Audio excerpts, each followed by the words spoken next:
Halo semuanya, pernah nggak sih kepikiran apa yang sebetulnya terjadi di balik layar waktu kita kirim email atau nonton video?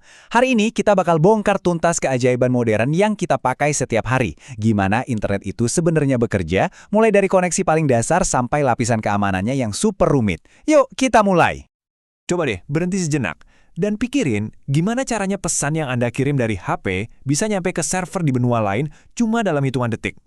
Gimana miliaran video call, email, dan website bisa jalan barengan tanpa bentrok? Skalanya tuh luar biasa banget. Dan semua keajaiban ini ternyata dibangun di atas satu konsep yang sangat sederhana. Nah, untuk ngertiin internet, kita harus mulai dari pondasinya dulu.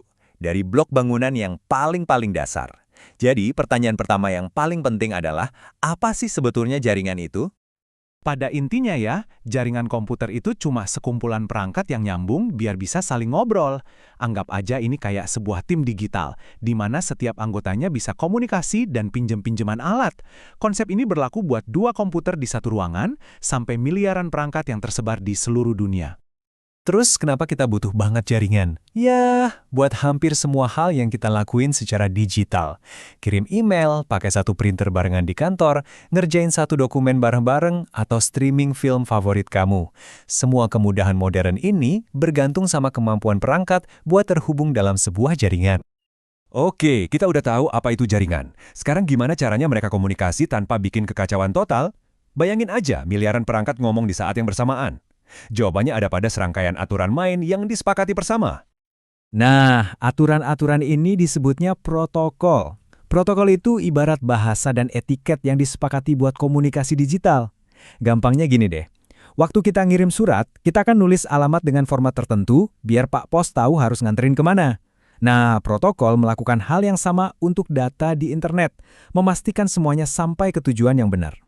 Buat menstandarkan semua protokol ini, para insinyur menciptakan kerangka kerja konseptual yang namanya model OSI. Ini tuh kayak cetak biru teoretis yang mecah tugas komunikasi jaringan yang kompleks jadi 7 lapisan yang lebih kecil dan lebih gampang diurus. Ini adalah bahasa universal untuk jaringan. 7 lapisan? Kedengarannya mungkin agak ribet ya, tapi tenang aja. Yuk kita jalan-jalan singkat dan kita bedah satu-satu biar lebih gampang dipahami. Nah, ini dia penampakan ke-7 lapisannya, ditumpuk dengan rapi. Kita mulai dari lapisan fisik di paling bawah, ini urusannya soal kabel, sinyal radio, dan perangkat keras. Terus kita naik sampai ke lapisan aplikasi di paling atas, yang langsung berinteraksi sama software yang kita pakai. Kuncinya adalah setiap lapisan punya tugas yang spesifik banget, dan cuma ngobrol sama lapisan persis di atas dan di bawahnya, mirip kayak jalur perakitan yang terorganisir. Biar lebih simpel lagi, kita kelompokkan aja jadi 3 bagian besar. Anggap lapisan fisik itu sebagai hardware yang ngurusin koneksinya. Terus lapisan jaringan itu kayak sistem posnya, yang nyariin rute terbaik buat data kita.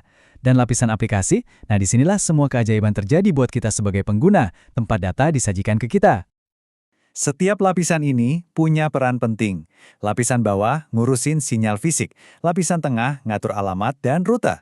Sementara lapisan atas menangani sesi, presentasi, dan layanan untuk aplikasi. Setiap langkah ini memastikan data Anda sampai dari pengirim ke penerima dengan akurat dan efisien. Nah, ini dia bagian yang menarik. Model OSI yang barusan kita bahas itu sebagian besar sifatnya teoretis. Dia itu cetak biru yang sempurna. Tapi internet yang kita pakai sehari-hari sebetulnya jalan di atas model yang sedikit beda dan lebih praktis. Dan ini dia, inilah momen ahanya. Di sebelah kiri, kita punya model TCP/IP dengan 4 lapisannya yang lebih simpel. Ini yang benar-benar ngejalanin internet kita sekarang.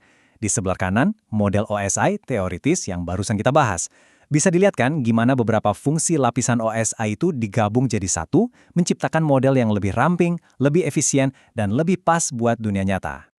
Di dalam lapisan transportasi TCP/IP ada 2 pemain utama. Ada TCP, bayangin aja ini kayak ngirim surat tercatat. Ada konfirmasi kalau suratnya nyampe dengan selamat dan utuh. Cocok banget buat email atau download file. Di sisi lain ada UDP, ini lebih kayak ngirim kartu pos. Cepat, efisien, tapi nggak ada jaminan pasti nyampe. Ini bagus buat streaming video atau main game online, di mana kecepatan lebih penting daripada keandalan 100%. Oke, jaringannya udah kita bangun, aturan mainnya udah kita pahami. Tapi sekarang muncul tantangan terbesarnya.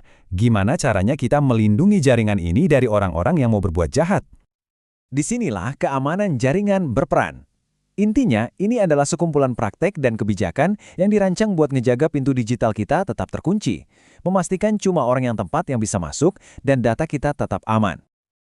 Tujuan utama keamanan informasi itu bisa diringkas dalam 3 prinsip inti, CIA Triad. Kita mau data kita tetap rahasia, artinya cuma orang yang berhak yang bisa lihat. Datanya harus tetap utuh dan nggak diubah-ubah atau punya integritas. Dan yang terakhir, data itu harus selalu tersedia pas kita butuhin. Gagal di sana satunya aja, bisa jadi bencana. Jadi, gimana cara kita melindungi CIA Triad? Well, strategi terbaik itu bukan dengan membangun satu tembok raksasa yang nggak bisa ditembus. Sebaliknya, ini soal menciptakan beberapa lapisan perlindungan, sebuah konsep yang dikenal sebagai defense in depth atau pertahanan berlapis. Keamanan itu bukan satu produk, tapi serangkaian cincin pelindung. Kita mulai dari kebijakan dan kesadaran pengguna di lapisan terluar, terus masuk ke dalam lewat keamanan jaringan kayak firewall, keamanan perangkat, keamanan aplikasi, dan akhirnya melindungi data kita yang paling penting di tengah-tengah.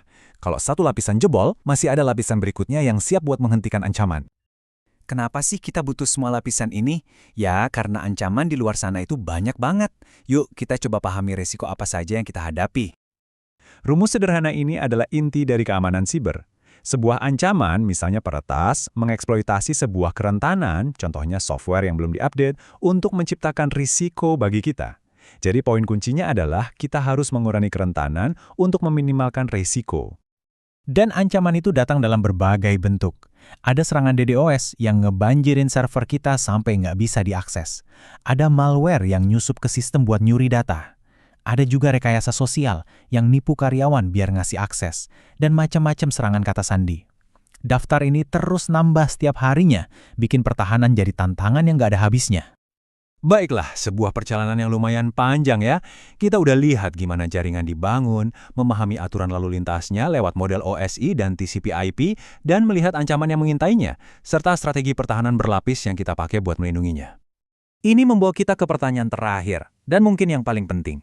Dengan semua lapisan teknologi ini, firewall yang canggih, dan enkripsi yang rumit, apa sih sebetulnya satu-satunya mata rantai terlemah dalam keseluruhan sistem keamanan jaringan? Jawabannya mungkin lebih dekat dari yang kita kira. Terima kasih sudah menyimak dan sampai jumpa di pembahasan berikutnya.